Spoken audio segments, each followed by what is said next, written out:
Welcome back. Now, there is a need to speed up the production of soybeans in Togo as demand has risen to 312 million tons in 2016 from 17 billion tons. Scientific methods are now being considered to help boost the growth in order to meet the rise in demand.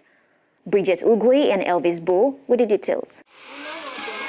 Diversifying the economy by focusing on major sectors is the main challenge of the Togolese government. For some years now, the soybeans sector has been taken into consideration, like the case in Sose, situated 100 kilometers of the capital city, Lomé. Here, the Association of Rural Farmers accompanies them in the production of soybeans by helping them scientifically.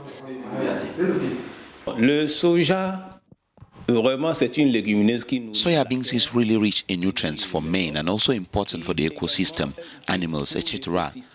Therefore, it is a pretty awesome field which is very profitable. In 2015, Togo produced 25,000 tons of soybeans, which is quite low compared to Nigeria, which produced 300,000 tons during the same period.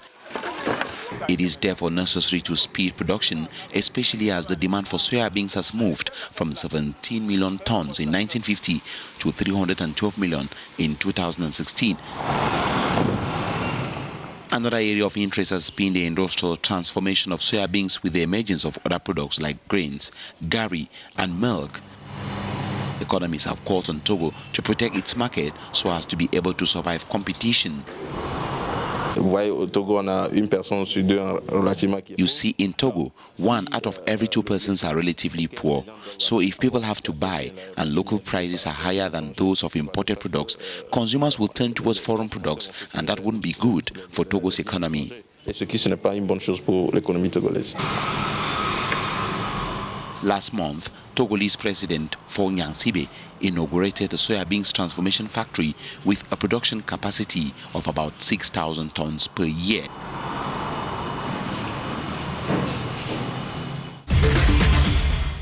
Zimbabwe was famously considered as the breadbasket of Africa, but now import most of its food items.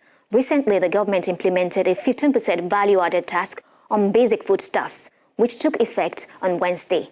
Now, is this move to boost the local product in an economy battling with cash shortages? The response with Serge Mankou and Michael Oduor.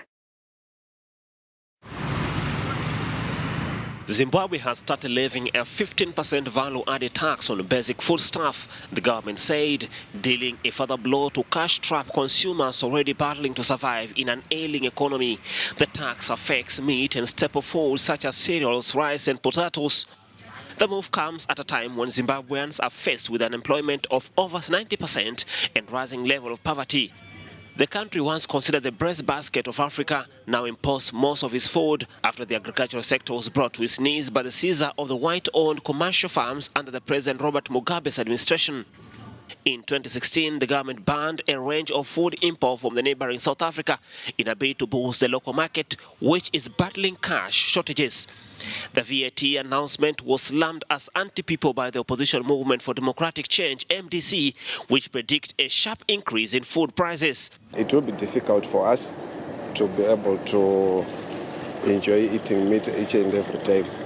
Because of the current economic situation, we were facing problems getting money. Business is not going to be viable because of the 15% tax.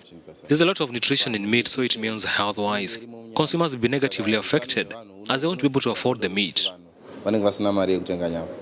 The South African country is this year running on a $4.1 billion budget. The long-ruling Mugabe is being blamed for ruining a once prosperous economy.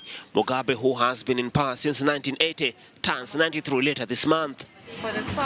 He has faced calls to step down, but his ruling ZANU-PF has endorsed him to stand for the 2018 presidential elections. And that does it for this week's edition. You can interact with us via our social media platforms in English and in French. Join us again same time next week. Thanks and goodbye.